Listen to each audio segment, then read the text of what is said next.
Apa teori konspirasi yang paling Anda percaya? Jadi ada cerita tentang orang yang strangers, tidak saling kenal, tapi mereka identik, kembar. Jadi ceritanya tuh ada di tahun 1980, itu ada orang gitu, mahasiswa namanya kalau nggak salah Bobby namanya. Bobby masuk kuliah, mahasiswa baru nih ya, baru masuk ke kuliah. Dan pas di kuliahnya itu dia disapa sama banyak orang. Disapanya tuh kayak ada yang high five, ada yang nepuk bahu, bahkan juga dapat cipika-cipiki. Orang-orang nyapa dia malah dengan nama Eddie. Nah dia bingung, nama gua kan Bobby, bukan Eddie. Nah ada lagi orang muncul, lo kayaknya mirip sama teman gua namanya Eddie deh. Ditemuin deh tuh Bobby dan Eddie. Pas ketemu mereka sama mukanya, kayak orang kembar. Yang padahal mereka gak punya kakak, gak punya adik. Nah terus bingung dong, kok lo bisa sama kayak gua, semuanya sama. Dan akhirnya kan viral tuh ceritanya. Tahu-tahu Bobby nemu lagi telepon, kayaknya gua orang yang sama kayak lo deh. Muncul lagi namanya si David. Yang 3 orang sama. Ini cerita nyata tapi? Cerita nyata. Cerita 3 orang punya muka yang sama. Dan ternyata mereka adalah saudara kembar. Dan ternyata pas digali lagi, ternyata mereka adalah hasil eksperimen. Eksperimen apa itu? Sebelum-sebelumnya 20 tahun yang lalu lagi, ada seorang ibu melahirkan 3 orang kembar. Nah itu disengaja dipisahin sama yayasan panti asuhan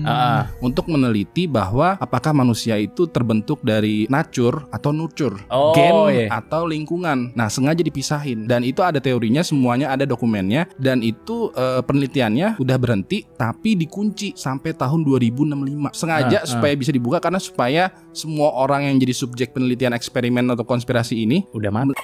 Kalau gue ini sih bang, konspirasi Titanic sih, kapal Titanic, bahwa yang tenggelam itu sebenarnya bukan kapal Titanic tapi kapal Olimpik. Jadi perusahaan kapal tersebut itu punya 2 kapal sebenarnya, satu kapal Titanic, satu kapal Olimpik. Kapal Olimpik ini itu udah rusak-rusak gitu, banyak kerusakan tapi tidak bisa di cover oleh asuransi katanya. Nah akhirnya si kapal yang Olimpik ini itu didandanin kayak Titanic. Ya udah, abis itu sengaja ditenggelamin supaya dapat duit asuransi. Nah itu dia.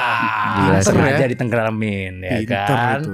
Jadi yang berlayar itu adalah kapal yang sudah rusak tapi ditambel-tambel, bukan kapal Titanic yang baru yang harusnya masih kuat gitu. Buktinya ya kan, waktu kapal Titanic itu tenggelam terus habis itu di-discover, itu jendelanya harusnya kan ada 14 katanya, tapi ternyata jendela dihitung ada 16 katanya. Yang itu adalah jumlah jendelanya kapal Olimpik. Terus yang kedua, JP Morgan kan tadinya mau naik situ tapi nggak jadi, dia bilangnya ada bisnis di Prancis. Jangan-jangan dia udah tahu lagi. Nah itu kemungkinannya. Ya udah tenggelam, dan di situ katanya ada musuh-musuh bisnis juga dari JP Morgan katanya. Kalau gue yang ini Jat, industri gula. Katanya itu industri gula itu sempet kayak manipulasi kayak data lah. Kesannya kalau penyakit jantung itu katanya itu disebabkan oleh lemak kebanyakan. Nah ternyata ada permainan industri gula di sini Jat. Para konspirasi teoris ini percaya industri lemak itu ngebayar supaya peran gula di penyakit jantung itu dikurangin. Jadi ada berita gitu ya, si industri gula ini ngebayar ilmuwan-ilmuwan Harvard supaya ngerilis sebuah kayak penelitian kalau gula itu punya peran yang lemah gitu di penyakit jantung gitu.